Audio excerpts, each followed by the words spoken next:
A separação da Igreja do Estado foi absolutamente decisiva, o que não impediu que se fizessem duas concordatas. A Igreja, no fundo, controlava os atos mais importantes da vida de uma pessoa. Nem o Salazar mexeu no princípio de separação do Estado da Igreja. Ou, se quiser, no princípio do Estado laico. O Estado não tem religião para que cada um possa ter a religião que entender. Infelizmente, na Primeira República e, sobretudo, no princípio, houve exageros indesejáveis e que deram lugar a situações lamentáveis. Fora dos templos, os padres, se atravessassem uma rua, teriam que despir a farpela de padres, não é? A batina e outras tropelias do mesmo género. Nós estamos a falar que nesse universo manifesta-se em Fátima o quê? A grande espiritualidade do universo católico, da recomposição católica face à sociedade liberal. Está lá tudo, está lá tudo.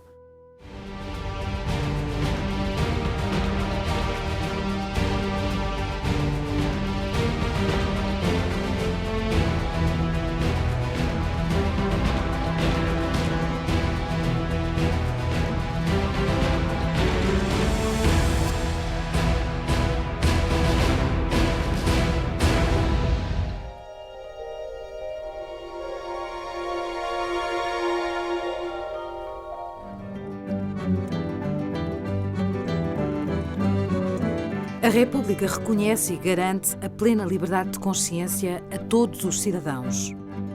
A religião católica apostólica romana deixa de ser a religião do Estado e todas as igrejas ou confissões religiosas são igualmente autorizadas. Dentro do território da República, ninguém pode ser perseguido por motivos de religião, nem perguntado por autoridade alguma acerca da religião que professa. Esta lei não foi escrita hoje, mas continua válida e deverá continuar por muito tempo no futuro. A Lei da Separação entre Estado e Igreja foi aprovada em 1911 e é o corolário lógico da Revolução de 5 de Outubro.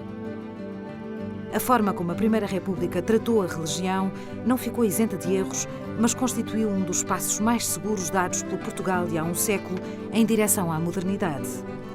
O Estado laico em que hoje vivemos é uma herança indiscutível da República.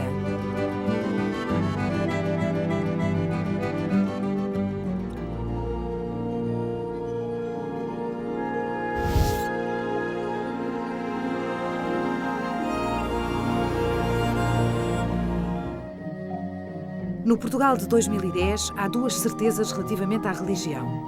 Que vivemos numa sociedade maioritariamente católica e que somos inteiramente livres de professar outra religião qualquer ou mesmo religião alguma. Mas só a implantação da República tornou possível essa liberdade, fazendo cessar um regime onde o catolicismo era religião oficial. A separação da Igreja do Estado foi absolutamente decisiva, o que não impediu que se fizessem duas concordatas, que não haja uma mancha cristã no país, que se diz, e será com certeza maioritária. Também há os não crentes, também há os agnósticos, também há os ateus, mas há uma separação entre a Igreja e o Estado. Isso é uma extraordinária riqueza. A César o que é de César, a Deus o que é de Deus. Isto é indiscutível que não era desejável a identificação que havia entre o Estado e a Igreja. Nós, nos dias de hoje, de facto, temos uma visão muito mais positiva, muito mais, diríamos, mais completa, de mais integrada, em relação à pessoa humana como nação. Nós, portugueses, nós, nação portuguesa. Ora, não há dúvida que na Primeira República isto foi muito complicado, isto foi muitíssimo complicado. Hoje em dia nós estamos numa situação completamente diferente. Já sabemos que a Primeira República falhou em muitas matérias políticas e laborais, que houve erros, retrocessos e ideais que nunca passaram à prática e uma democracia que só veio com o 25 de Abril. Mas o Estado laico chegou-nos diretamente de há 100 anos. Nem o Salazar mexeu no princípio de separação do Estado da Igreja. Ou, se quiser, no princípio do Estado laico. O Estado não tem religião para que cada um possa ter a religião que entender.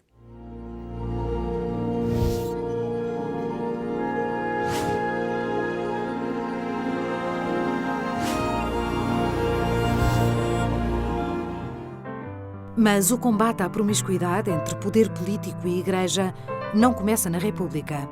Era já um dos pilares dos programas liberais do século XVIII. Quando, a 8 de outubro, é ordenada a expulsão dos jesuítas, a história estava apenas a repetir-se. A extinção das ordens religiosas não é uma originalidade da Primeira República.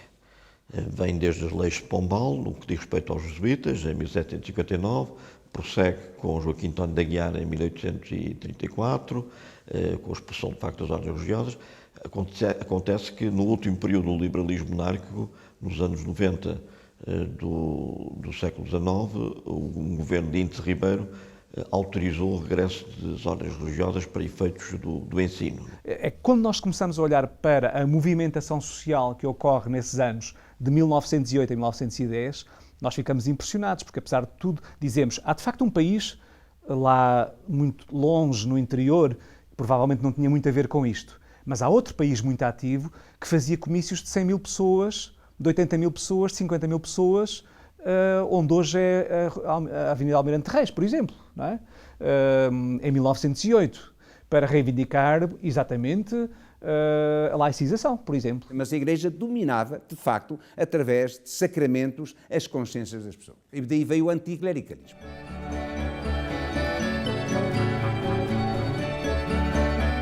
As referências políticas de Afonso Costa e seus pares ficariam bem vincadas na toponímia de Lisboa.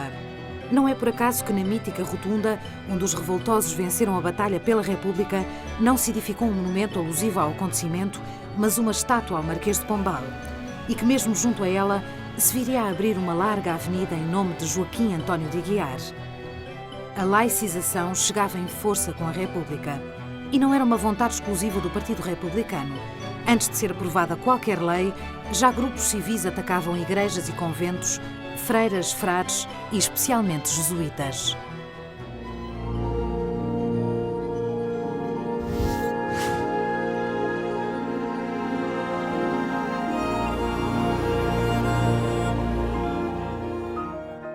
Há 100 anos decidiu-se que nem reis nem Deus voltariam a pairar sobre a lei.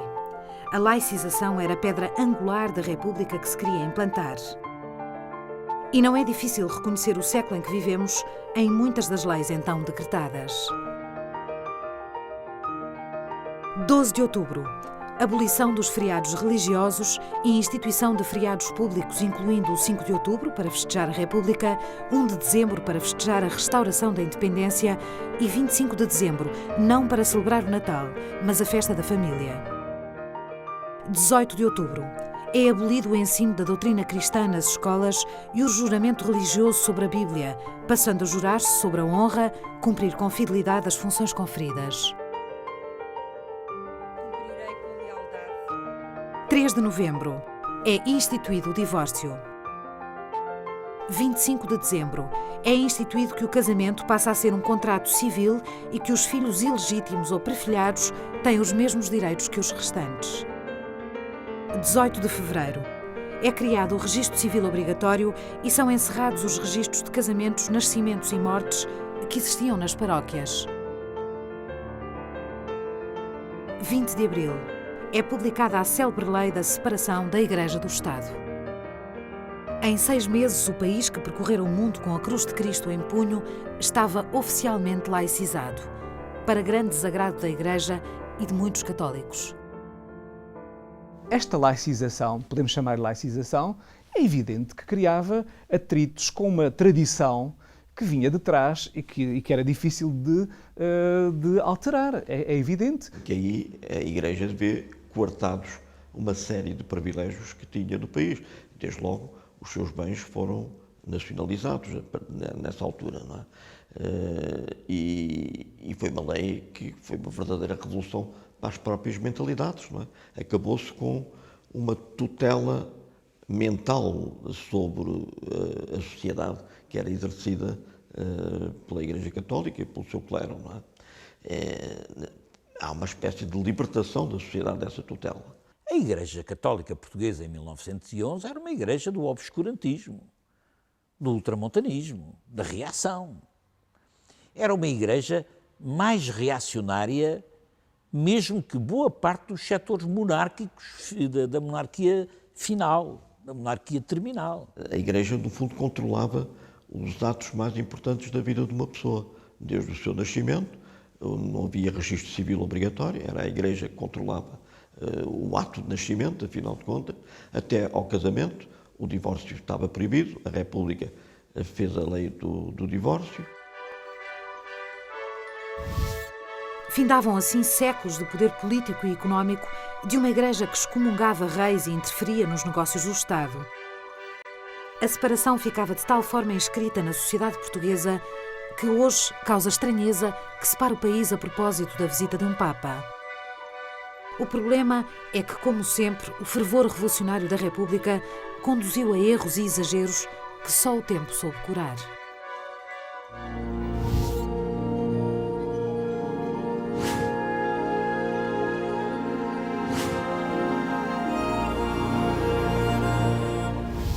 O grande problema está que, quando sai a lei da separação a 20 de abril de 1911, essa lei tem uma determinada configuração.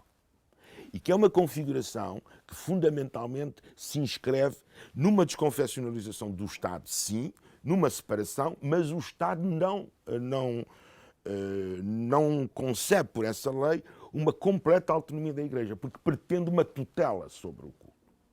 Sobre o culto, sobre a organização interna da Igreja, etc. E sobre os bens, etc.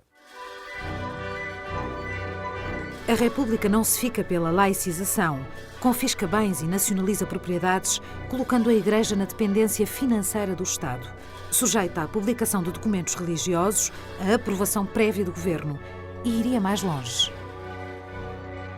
Infelizmente, na Primeira República, e sobretudo no princípio, houve exageros indesejáveis e que deram lugar a situações lamentáveis. Fora dos templos, os padres, se atravessassem uma rua, teriam que despir a farpela de padres, não é? A batina e outras tropelias do mesmo género. A lei tinha uma secção, que é uma das mais longas leis portuguesas, é um verdadeiro código.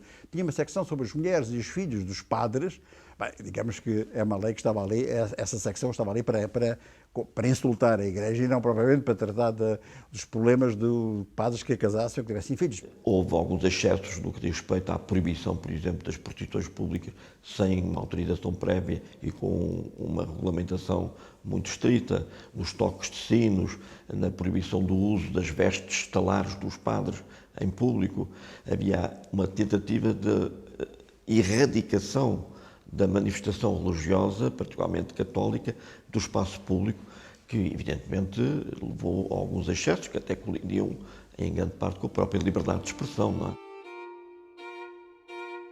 A República encerra conventos, manda prender os religiosos que enverguem os hábitos em público, proíbe procissões, interroga padres, expulsa bispos e condiciona até o dobrar dos sinos nas torres das igrejas. Muitos desses extremismos seriam mais tarde retificados, mas as medições antropométricas e outras humilhações dificilmente seriam esquecidas.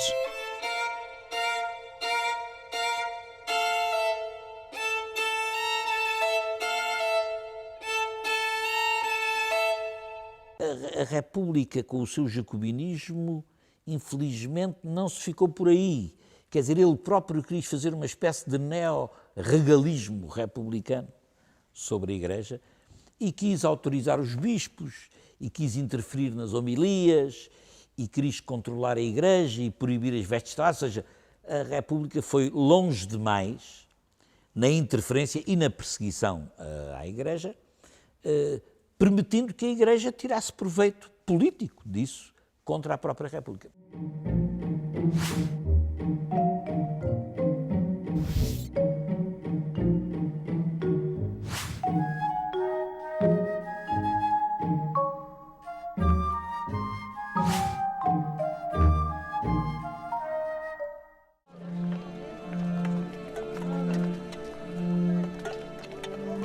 Atuando como atuou contra a Igreja, a República tinha comprado uma das suas maiores guerras. A laicização estava em marcha a nível mundial, mas a lei portuguesa ia ainda mais longe que as congêneres francesa ou brasileira. A Santa Sé corta relações com Portugal e fala-se em declaração de guerra. Reunidos Reunidos em São Vicente de Fora, os bispos portugueses assinam uma pastoral coletiva onde condenam a ação do governo e instruem clérigos e fiéis na resposta a dar. Manter a ordem e acatar as decisões da República, mas agir conforme a moral católica. Votar nos políticos que defendam valores católicos, continuar a educar em Deus e juntar esforços para fazer cair todas as leis contrárias à moral cristã. Isto mostrava que a Igreja compreendera duas coisas fundamentais. Primeiro, que a questão do regime não era fundamental, que era secundário, face à questão religiosa. E que, portanto, os católicos, enquanto cidadãos, deviam intervir como tal na dimensão política, através do voto ou nas organizações, para aí sim defender os interesses da Igreja. Temos de perceber, para o contexto da época, que, tendo perdido os Estados Pontifícios, já na fase final do pontificado de Pio IX, a Igreja procurava, do ponto de vista institucional, ser apresentada também como um Estado que era entendido à época como garantia da sua própria liberdade de atuação. De resto, os católicos não estavam de um lado e os republicanos de outro. Nem faltavam exemplos de republicanos católicos, nem a Igreja tentou restabelecer a monarquia. A reação católica ia acontecer por dentro das mentalidades e por dentro do próprio sistema político. Em certa medida, a Igreja não só não é destruída pela Primeira República, como sai dela reforçada. A Primeira República serviu para reforçar uma consciência católica que está para além do problema dos clérigos, Estado e Igreja, sem o qual nós não podemos perceber que na Primeira República estão todos os embriões daquilo que vai dar origem à ação católica. É em 1912 a questão da Associação dos Médicos Católicos, é a questão do aparecimento do movimento noelista, é a refundação do CADC. Em 1912, as juventudes católicas começam a organizar-se em movimentos políticos. Em maio, ressurge o Centro Académico da Democracia Cristã, contando com nomes como António de Oliveira Salazar e Manuel Gonçalves Cerejeira. Em 1913, os bispos fundam a União Católica, que virá a dar origem a um partido político, o Centro Católico Português. E a partir de 1914, padres e bispos vão regressando do desterro. A reorganização católica estava em marcha. Esta reorganização tem um momento crucial com um momento de união nacional, que é a entrada na guerra.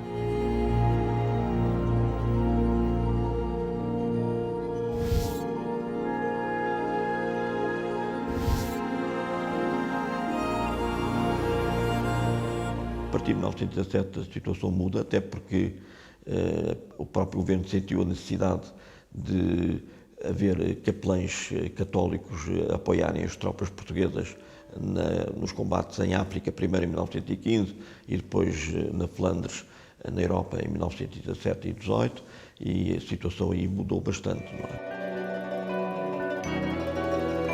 Abandonados nas trincheiras da Flandres, os soldados agarram-se aos crucifixos e às imagens de Nossa Senhora.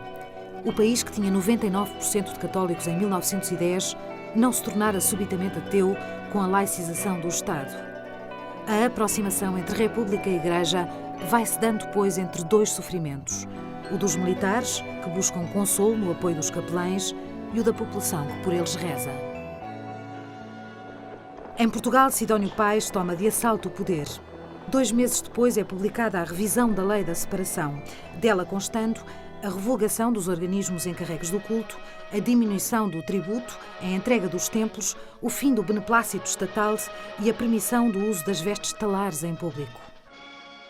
Não só se dá o restabelecimento de ligações, das relações diplomáticas, como há, digamos assim, a alteração do clima em que tinha decorrido as relações dos diferentes governos com o episcopado português.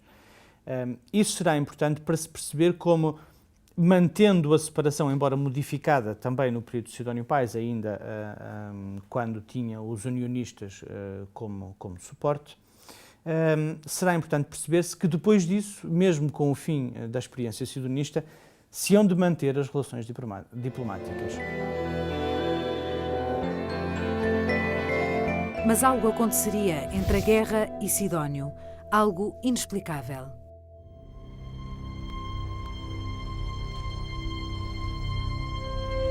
A 13 de maio de 1917, na Cova da Iria, 3 pequenos pastores, Lúcia, Francisco e Jacinta, dizem ter visto uma senhora vestida de branco surgir no céu sobre uma azinheira.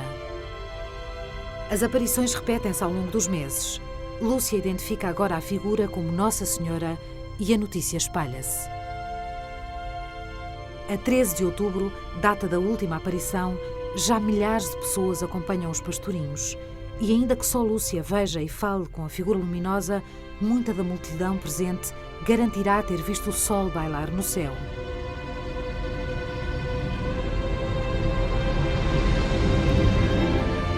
O filósofo António Sérgio e o conservador Domingos Pinto Coelho, presentes em Fátima naquela tarde, dirão, no entanto, nada ter observado, além da variação natural da luz do sol entre as nuvens. Oficialmente, o governo mostra-se pouco interessado no caso. Quanto à Igreja, demora a reagir. Nenhum bispo ia a Fátima, o cardeal não ia a Fátima, só muito mais tarde, anos mais tarde. É que realmente Fátima se impôs, inclusive também ao bispo de Leiria. E o bispo de Leiria só aceitou Fátima a partir de 1930 de uma maneira, diríamos, a partir da própria diocese, de uma maneira mais objetiva. De maneira que Fátima impôs-se e continua a impor-se. Porque o catolicismo andava à procura de uma maneira de se compatibilizar com a cultura contemporânea, marcada pela ciência, e de repente surge alguma coisa que dentro da mentalidade da época surge como, nós hoje diríamos, pelo menos paranormal. Aquilo que eu ouço, e portanto daqueles tempos, e através do que está escrito, do que chegou até nós, o próprio pároco de Fátima terá duvidado, de facto, portanto, das aparições em relação à Lúcia.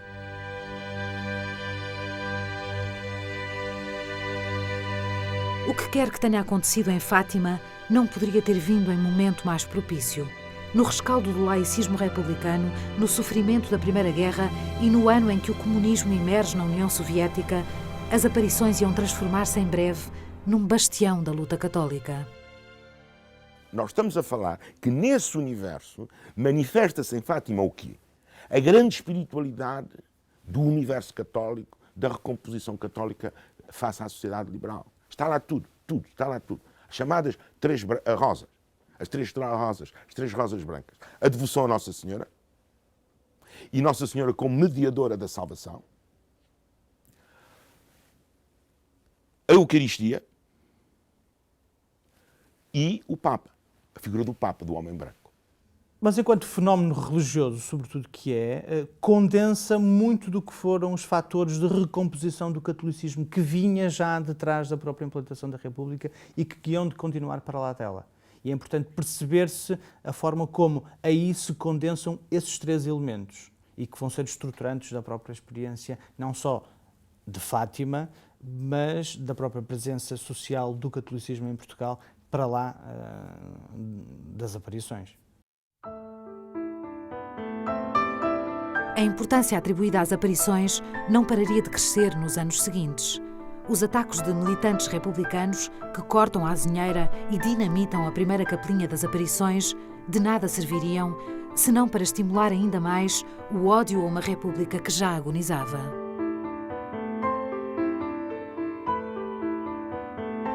Fátima tornar-se-ia um imenso santuário, destino anual da peregrinação de centenas de milhares de fiéis. Em paralelo, a ação católica sedimentaria a intervenção política. O Centro Católico Português apresenta-se às eleições de 1918, 19, 21, 22 e 25, elegendo sempre deputados e senadores. O golpe que põe fim à Primeira República conta com o seu apoio. E a ditadura que então começa virá a ter dois dos seus mais destacados membros sentados em ambas as cadeiras do poder. Cerejeira, na de Cardeal Patriarca, e Salazar, na de Presidente do Conselho. No entanto, a separação entre Estado e Igreja, tão cara aos republicanos, não voltaria a ser posta em causa.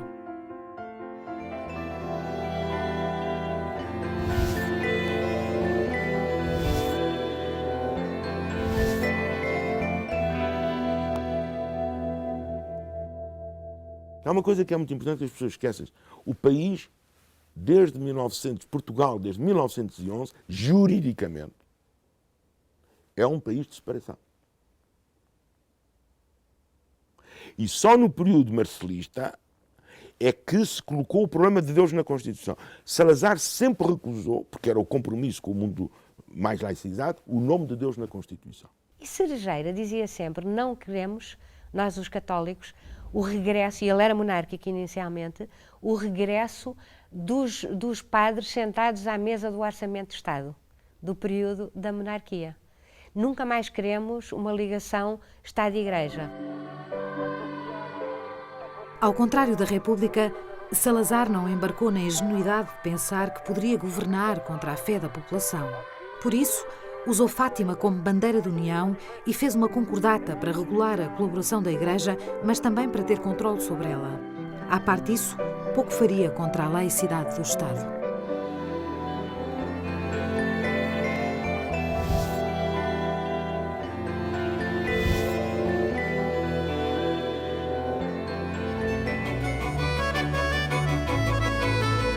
Contrastando com os planos político e laboral, o dossiê da religião na Primeira República não redundou nem num conjunto de boas intenções, nem num processo com tantas derrotas como vitórias. Houve excessos e erros, mas até desses há uma lição a tirar. Mas serve, porém, para termos uma perspectiva histórica das coisas. E a perspectiva histórica das coisas auxilia a perceber o presente e, sobretudo, auxilia a não fazer os erros que impedirão um futuro diferente e melhor, que é, ao final de contas, o desejo de todos nós, tenhamos as convicções que tivermos. Em ano de centenário da República, quando procuramos na sociedade contemporânea frutos inequívocos desse passado de há 100 anos, a laicização do Estado emerge, portanto, como evidência maior. Hoje, não temos qualquer dúvida de que não existem Estados dentro do Estado e de que um conjunto de leis assegura a todos liberdade de pensamento, consciência, religião e culto. Mas nós não temos problemas absolutamente nenhuns, porque de facto o Governo percebe a ação social, e agora não falemos da ação política, mas da ação social da Igreja, e a Igreja faz a sua ação social porque os cristãos devem fazer a ação social, pura e simplesmente. Quer dizer, a religião, hoje, de uma maneira geral, há um consenso cívico de que ela não pode ser um elemento de discriminação. Mesmo, por exemplo, de um grupo religioso que eu, por exemplo, como pessoa, não concordo com ele, não me identifico, até esteja contra. Eu não posso utilizar essa argumentação para fazer uma discriminação de tipo societário ou de cidadania. Entre o radicalismo de alguns republicanos e o fervor religioso que lhe reagiu, atingimos o ponto de equilíbrio. Num país profundamente católico, onde só em 2009 e perante alguma resistência se mandaram retirar os crucifixos das escolas, há lugar para templos e fiéis de todas as religiões. Para acreditar e não acreditar, para fé e ciência, para os homens e mulheres terem o destino em mãos nos momentos mais determinantes das suas vidas, para Deus e para os homens.